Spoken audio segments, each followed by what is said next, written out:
I guess as a way of pre-introduction, my career was spent in the IT industry, but I did become aware of the cement industry as being subject to change when I made a mistake. I was giving a talk about industries and how they would be changed by IT.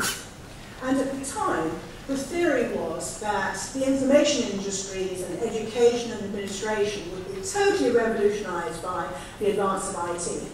And industries that had heavy stuff, like oil and cement, would not be affected at all. And this was a widespread theory, came out of MIT, I was propounding it, and I got taken to task by somebody who was a finance director of a cement company, and he said, "You have no idea what your industry has done to ours. It's totally changed the way things are done on site versus off-site. It's totally changed the profile of people we need because of the level of prefabrication. We have been reeling for the last 10 years in change.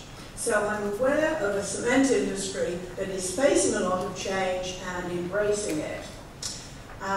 So that's one pre-introduction. The second pre-introduction is that the work I'm going to be talking about is based on a project that SAMI has done with Technopolis and the Health and Safety Laboratory for the European Union's Health and Safety Agency. At the time I agreed to do this with Rob, I thought that the report on which this is based would be published by now. But, you know, the EC runs slowly, and it's now due to be published in September. So you will find that there's just a very short article in the conference proceedings. I'm not allowed to put the slides up on any website, but I can give the slides, I've got the clearance, to anybody who would like a copy for their own use. So that's a rubric. Fine. So where should we start? What's SAMI? Well, we've been going over 20 years. We've done over 200 projects in 21 countries. We've got 15 of us, 8 fellows and 7 principals, and all our work is about robust decisions in uncertain times. And so we talk to futurists, but futurists are strange beasts. They're people who can think of 593 different interesting things before breakfast, and they want to tell you all of them. And people with day jobs don't have time for that. So we do this bridging between understanding the futurists, understanding and working with people with day jobs in order to improve strategy, make better decisions and implementation in a knowledge of an uncertain future. So that's what we do. And the importance of renewables can't be underestimated. Overestimated. Can't be overestimated. Yes, that's better. This is from Shell, and what it suggests is that renewables will slightly grow their share of the energy market by 2030, and that means about a 50% increase. So renewables are big business and getting bigger. And scenarios, the other half. Scenarios, let's start with the bottom bullet point. They're not predictions or forecasts.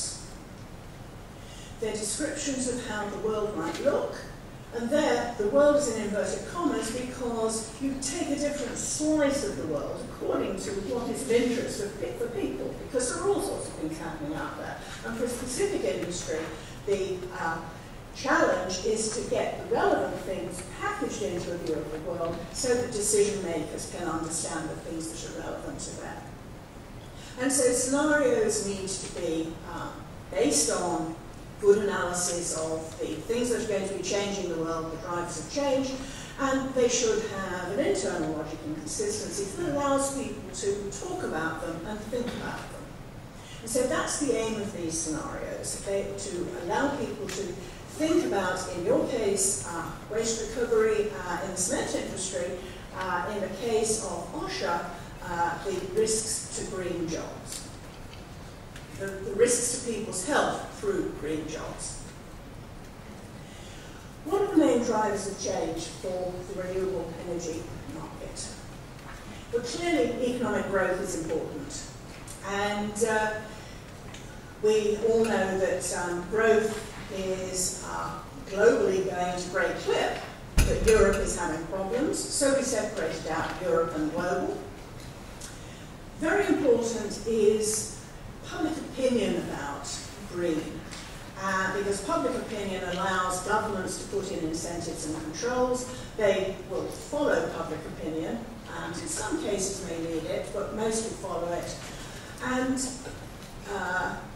attitudes to energy efficiency and resource use are both government and public-led, and of course attitudes to waste management and recycling are both individual and corporate.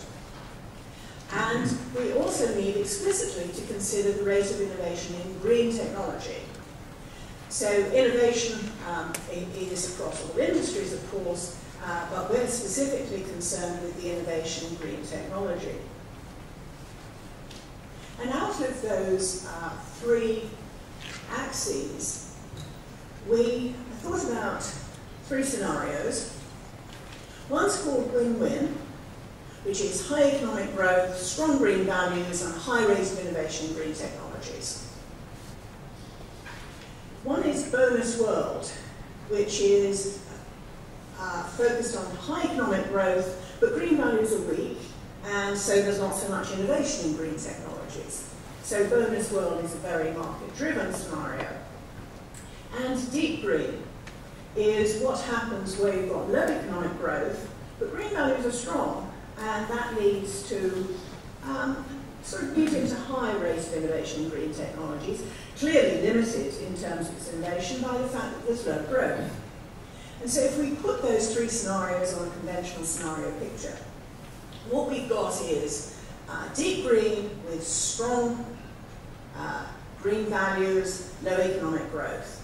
Now, logically, there would also be something called shallow green, maybe, where green values were weak and economic growth was low in the empty quadrant. But because we were doing this work for Russia, if there's less economic growth and less innovation in green technologies, there's not so much risk in terms of new jobs and risk to health and safety. So we didn't investigate that quadrant. But we did look at win-win, which is a high rate of innovation in green technology, and we did look at bonus world, which is also high growth. So what I'm going to do is talk a bit about each of the scenarios in turn, and then at the end I'm going to ask you to think about which scenario you think that your country or region is operating in. So as we go through, trigger what you think goes, aha, that feels real. So win-win, strong green values, high economic growth, high rate of innovation. And in this scenario, it's called win-win because the green innovation is seen as a major contribution to economic growth. So that's economic growth fueled by innovation in green technology. And this could be driven by public concerns over climate change and other environmental threats. But the bottom line is that there is a mandate for legislation because green behaviour is strongly approved of. And so there's high innovation in green technology with young engineers and scientists and lots of innovation moving into development and rollout. Technologies linked with green growth, and innovations are about less pollution and emissions and also reducing cost and fewer resources. And there is a common view of what a zero carbon future would look like.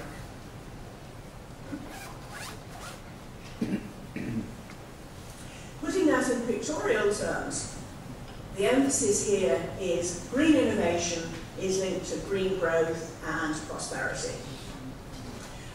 It's a fairly strategic scenario where corporations and individuals think relatively long term, and there's also a lot of other innovation, not just green innovation. So it's high growth linked to innovation. What sort of business world is this? Well, it's in our scenario we thought that this could be a scenario with a lot of self-regulation, a lot of personal responsibility, self-employed knowledge network entrepreneurs, it's a bit of a mouthful, high priorities around ecology and ethics, business structures collaborative. So this is probably almost sort of an official future of what the techies would like to see.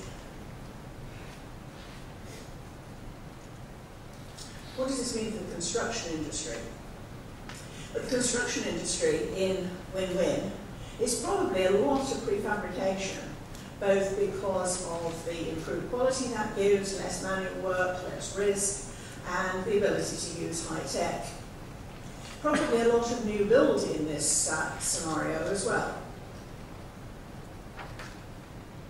How about waste recovery? Well, because there's a lot of investment, a lot of waste recovery would be automated, and so of course OSHA is concerned about the implications for jobs in terms of hazardous waste getting into new places. So high capital investment, high innovation on waste, and on energy systems, yes, you know, wind turbines, large generators and storage, part of the whole energy mix, biomass and biofuel, homes combine high-tech systems with natural cycles of materials, and of course all of this needs smart grid solutions to optimize the supply and demand. Bonus world is different. Bonus world also has high economic growth, but it has low green values and not a lot of innovation in green technology.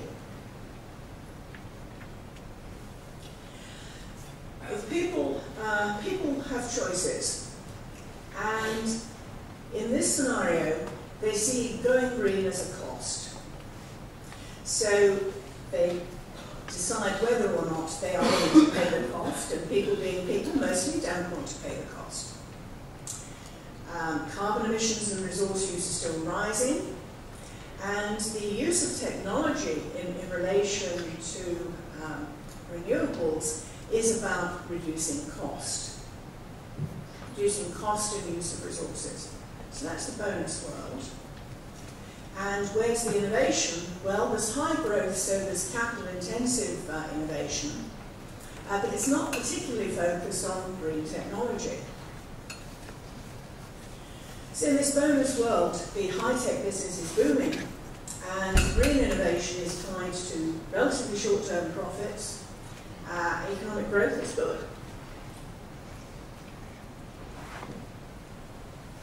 What sort of business world is it? Well, it's a market scenario. So the market pressure is very strong, light regulation, business structures relatively short-term and profit-driven. And of course the implications for labour is that there's a lot of cheap labour. And it's sort of cheap labour versus investment, and cheap labour often wins.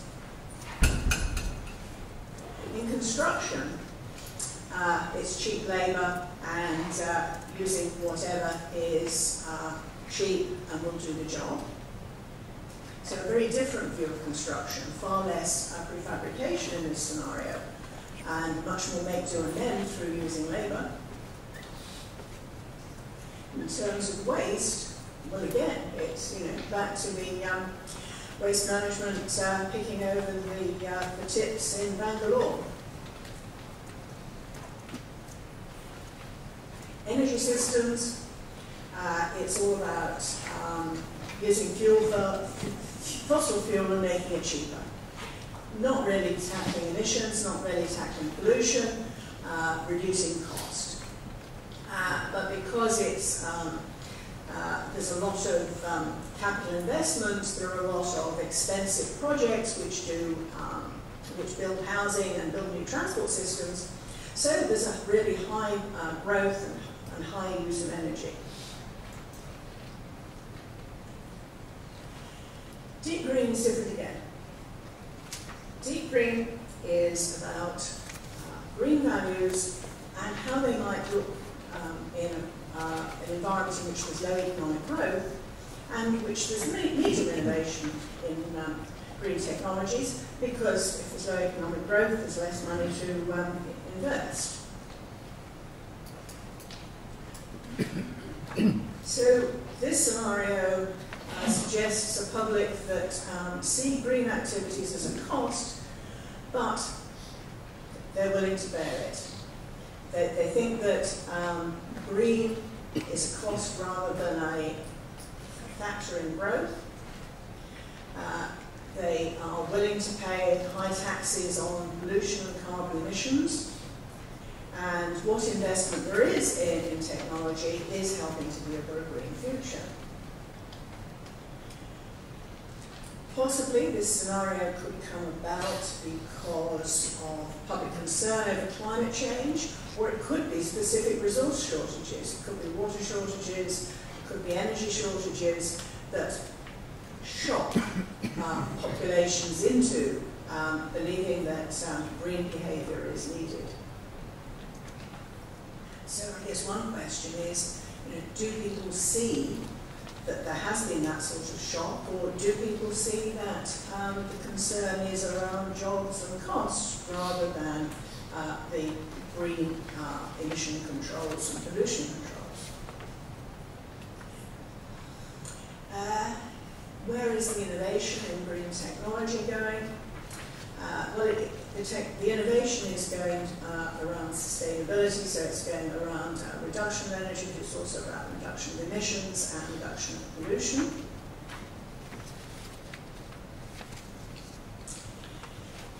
So that green innovation is for a green future because people think green is good. Economic growth is thought of as not the priority, and other innovation is not specifically a priority. So this is a world in which people have thought that the big challenge facing the world is pollution, emissions, climate change. The business environment is about small companies, self-regulation. There's not a lot of investment, so it's things like finance from co-ownership, and there's an emphasis on ecology and ethics. So really sort of localism agenda at best. Construction industry in this scenario is going to be, at least in Europe, largely about refurbishment. And this is obviously of interest to OSHA because the skill mix you need for refurbishment is very different from the skill mix you need for new build, and so the risks are different as well. But certainly, as it says, job for life. The energy systems, not a lot of investment, so small stuff, local biogas, biomass landscapes with community power generation, some integrated industrial ecology systems, some housing with microgeneration. All small stuff. So, gentlemen and two ladies, would you like to turn to your neighbour, introduce yourself, and take 2 minutes to think about which scenario you think your country or region is operating in over the next 20 years? Do you think you're living in a deep green world, a win-win world, a bonus world, or maybe in the fourth quadrant that we haven't actually named? Okay, so we have 2 minutes. So that's 2, 2, 2. Okay.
2 minutes, Rob tells me, and he's a very prompt timekeeper, so there we go. So sorry to break up the discussion. Now, what I'd like is a show of hands from those living in Europe who think they are in a deep green scenario. 1, 2, 3, 4, 5. Okay. Those not living in Europe who think they're in a deep green scenario. Nobody. Okay.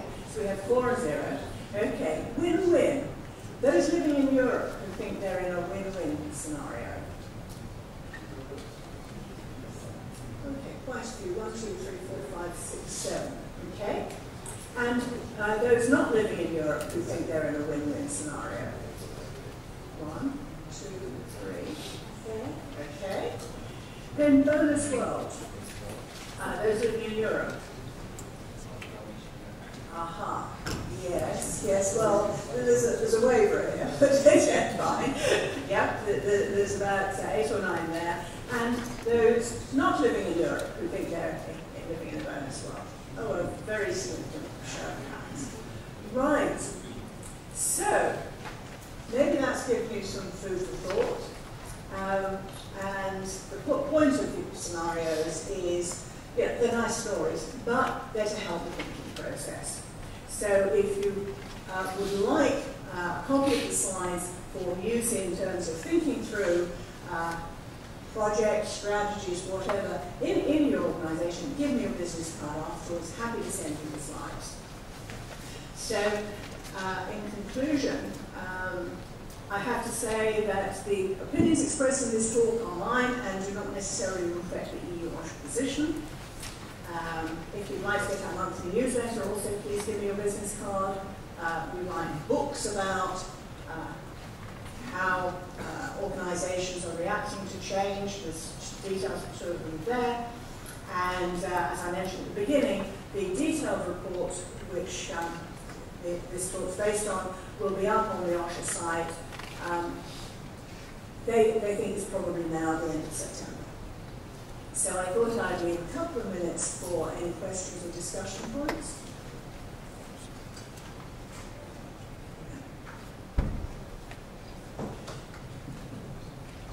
Thank you, Jill. Are there any questions or points from the floor?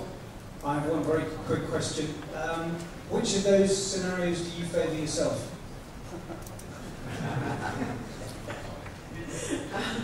I think win-win is unrealistic, but it's a statement of what would be really nice.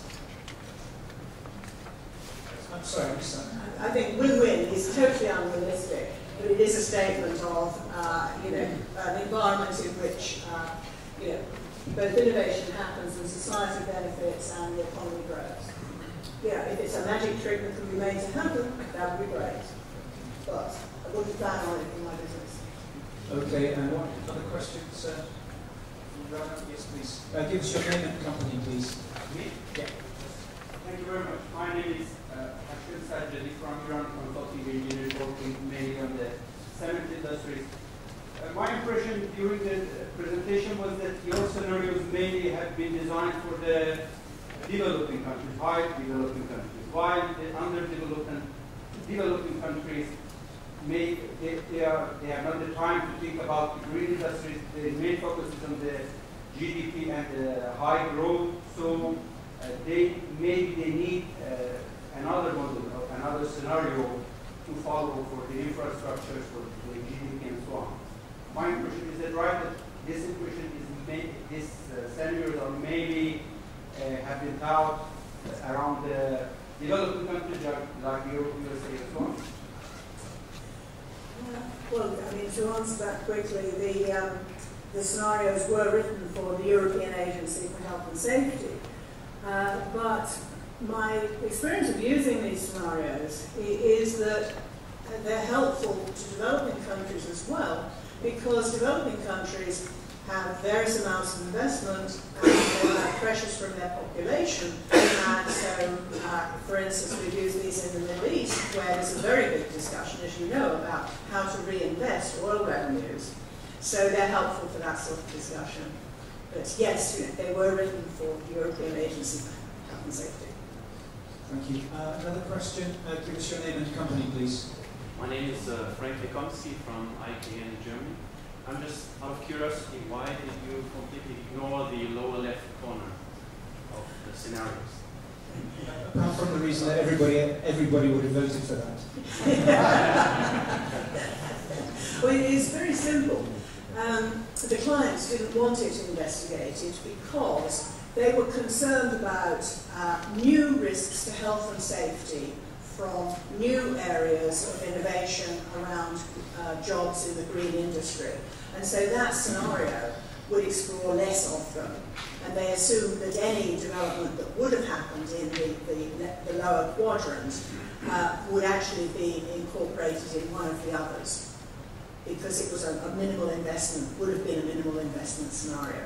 So, you know, very practical, they just couldn't see that it would help them get their minds around the risks they were facing.